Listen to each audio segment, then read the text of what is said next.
আমি তো ভালোবাসি তোকে। লিখেছেন সালমা চৌধুরী। পর্ব 2। মেঘ নিজের রুমে ঢুকে শপিং ব্যাগ খুলে 3টা ড্রেস বের করলো। 3টা জামাই অসাধারণ সুন্দর। 2টা গাউন ড্রেস আর একটা গর্জিয়াস কাজে 3 পিস। ল্যাপটপটাও খুলে দেখে তার প্রয়োজনীয় সকল অ্যাপ ব্রাউজার অলরেডি ল্যাপটপে সেট করা আছে। মেঘের দৃষ্টি যায় রেপিং পেপারের মোড়ানো বক্সের উপর। রেপিং পেপার খুলতেই চোখে পড়ে 3টা উপন্যাসের বই, যেগুলোর উপরে ছোট একটা চিরকুটে লেখা, অ্যাডমিশনের পরে পড়বি। তার সাথে একটা ছোট বক্স, যেখানে এক বক্স রঙিন পাথর। মেঘের এই পাথরগুলো ছোটবেলায় খুব পছন্দের ছিল।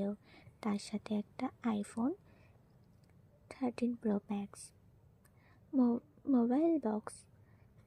ফোন দেখে মেঘের চক্ষু চরকা। অনেকদিন যাবৎ মনের কোণে সুপ্ত ইচ্ছে ছিল একটা আইফোন কেনার, কিন্তু কাউকে বলার মতো সাহস হয়নি তার। এগুলো দেখেই খুশিতে গদগদ হয়েছে মেঘ। ইন্টার সেকেন্ড ইয়ারে পড়াকালীন মেঘের যখন কলেজ, প্রাইভেট কোচিং সব মিলিয়ে ব্যস্ততার দিন কাটছিল, তখন তানভীর তার পুরনো একটা ফোন নিয়েছিল মেঘকে। সিমটাও ছিল তানভীরের। বাসায় মানুষের বাহিরে শুধু 3-4 জন বান্ধবীর নাম্বার ছিল সেই ফোনে। এমনকি স্যারদেরকেও নাম্বার দিতে নিষেধ করেছিল কড়া ভাষায়। তানভীর বরাবরই বোনের ব্যাপারে খুব সিরিয়াস। ভাইয়া বোনকে শাসন করে ঠিক আছে, কিন্তু তানভীর মেয়েকে একটু বেশি শাসনে রেখেছে এত বছর। এইচএসসি পরীক্ষার চলাকালীন সময়ে তানভীরকে খুব সাহস করে বলেছিল, ভাইয়া পরীক্ষা শেষ করে আমায় একটা নতুন ফোন কিনে দিবা। ওখানে দৃষ্টিতে তাকিয়েছিল তানভীর, যেন মস্ত বড় অন্যায় করে ফেলেছে। তারপর মেঘ নতুন ফোনের আশা পুরোপুরি ছেড়ে দিয়েছে।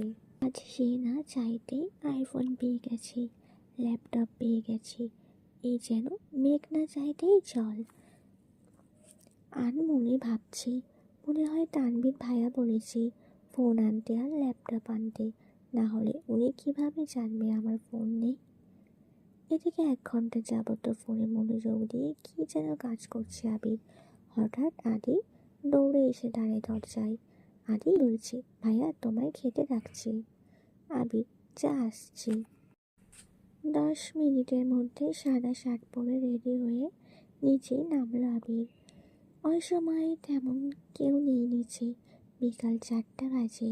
সবার খাওয়া শেষ অনেক আগেই। মালিহা খান বসেছিলেন ছেলের জন্য।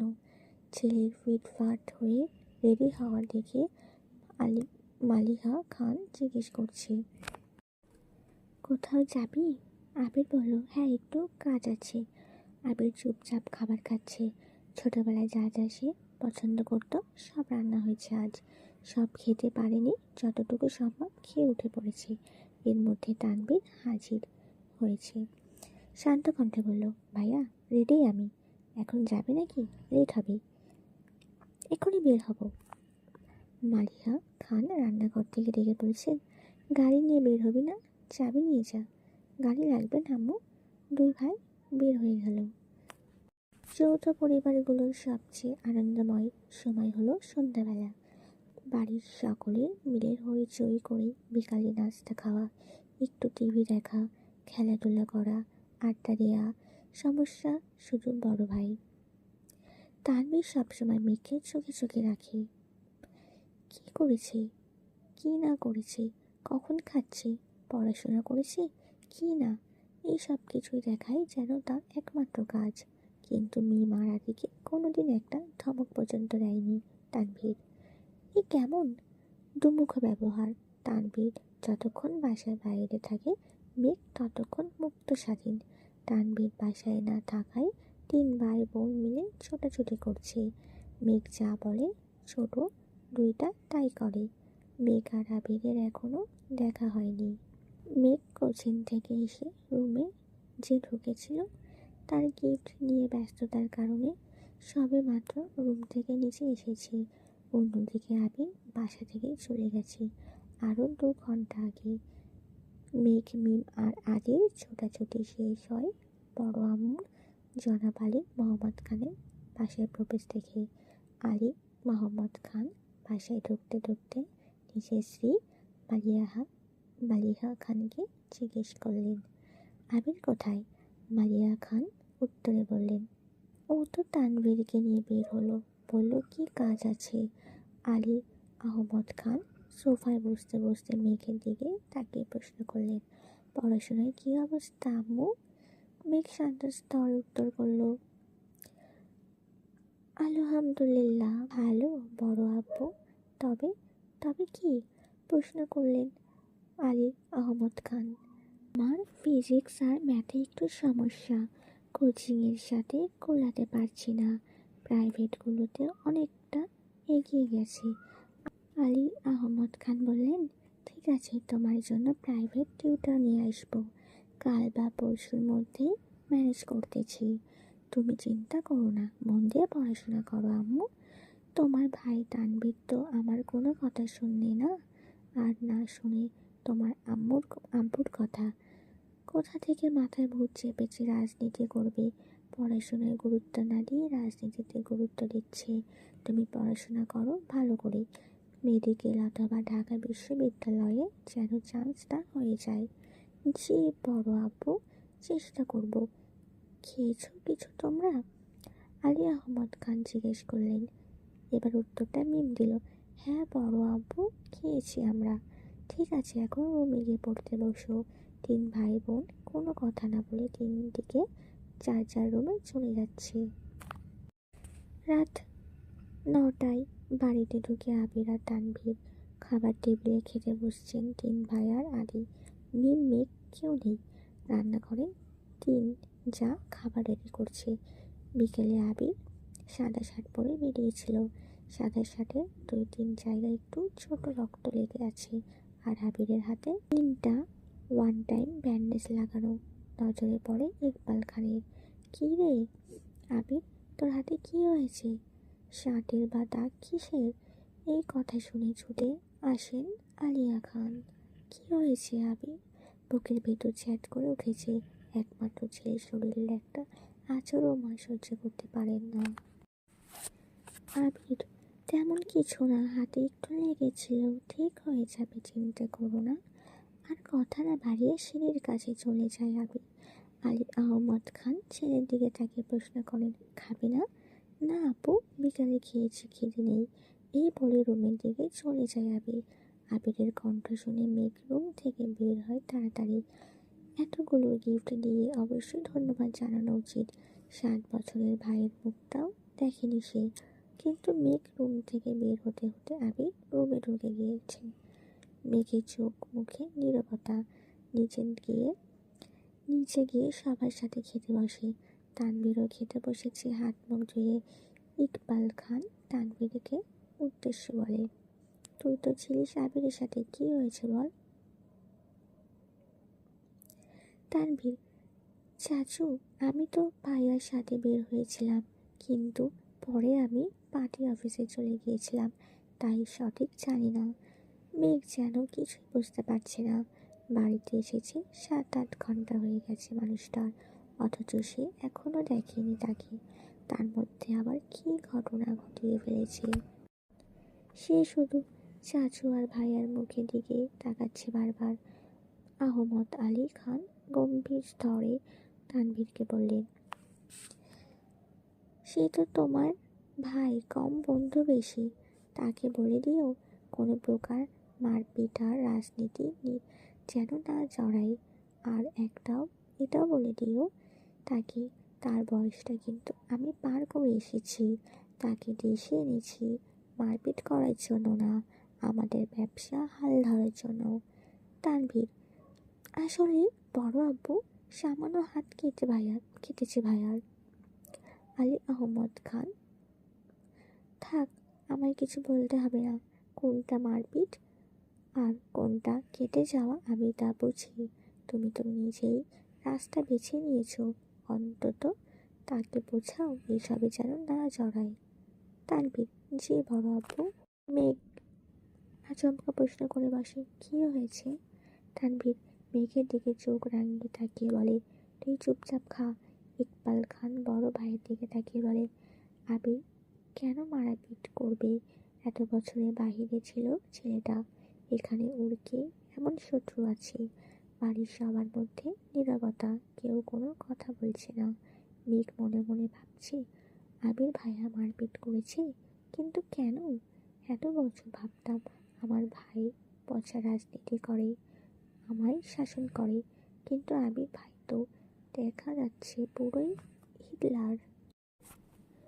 কোনো এক আশঙ্কায় আবিরের মাথায় চিনচিন ব্যথা অনুভব হয়। অতীতে রুদ্ধ হয় তার শ্বাস। বারান্দায় দাঁড়িয়ে আনমনে কি যেন ভেবে যাচ্ছে আবির। দূরে ওই চাঁদটার দিকে তাকিয়ে আছে, চক্ষু গোল, এক মুহূর্তের জন্য সরছে না, পলকও পড়ছে না একটিবার। আর দুবদ্ধ দৃষ্টি। হঠাৎ কারোর অস্তিত্ব বুঝতে পেরে সাবলীল ভঙ্গিতে নড়ে চড়ে দাঁড়ায়, দৃষ্টি সরিয়ে নেয় চাঁদ থেকে, ঘাড় ঘুরিয়ে দেখে নেই মানুষটাকে। তারপর ধীর স্থির কণ্ঠে জানতে চায়, কিছু হয়েছে? তানভীর সরল মনে বলে, বড় আব্বু বুঝতে পেরে গেছে তুমি মারপিট করেছো, তাই তোমাকে সাবধান করতে বলছে যেন মারপিটটা আর রাজনীতিতে না জড়াও। আর কিছু? অবহেলায় প্রশ্নটা করল আবির। না, তেমন কিছু না, ব্যবসা হাল ধরতে বলল। তানভীর উত্তর দিল। আবির, আচ্ছা ঠিক আছে, আর কিছু বলবি?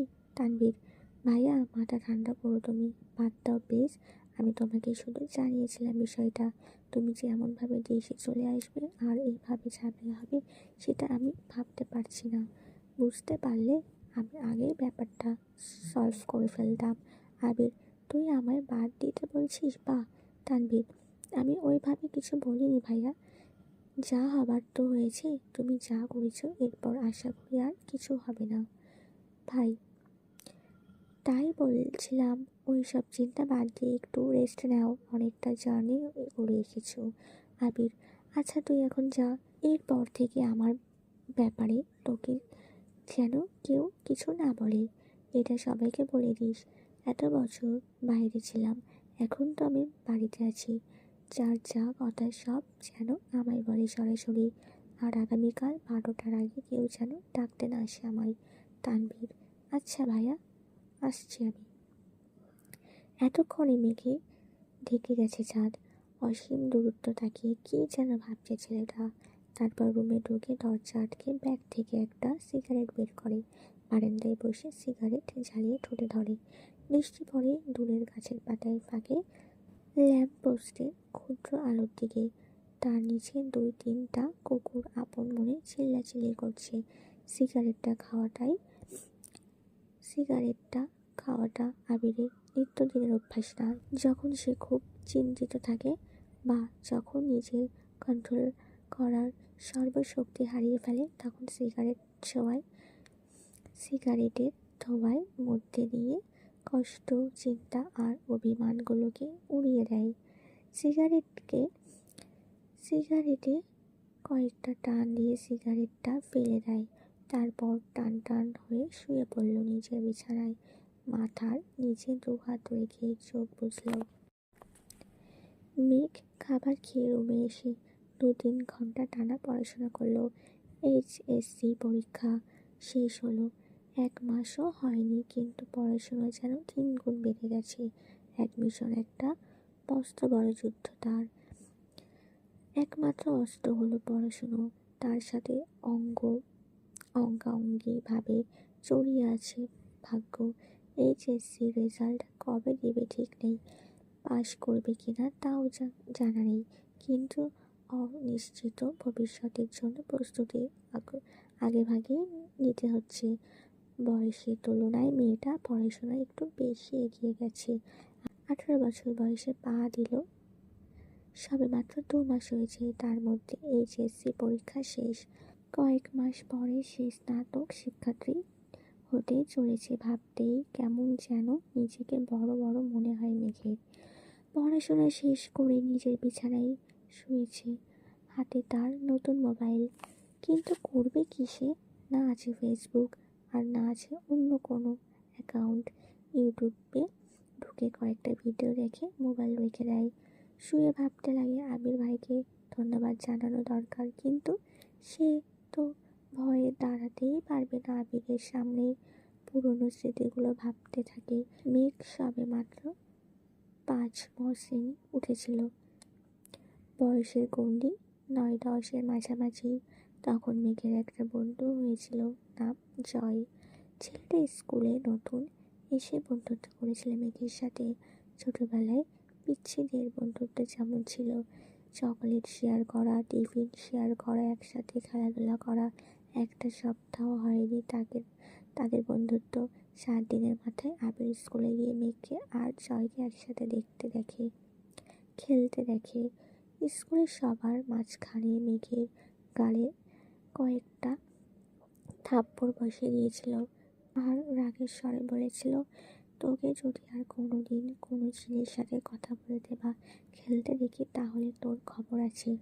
তারপর বোনকে টানতে টানতে বাড়িতে নিয়ে আসে।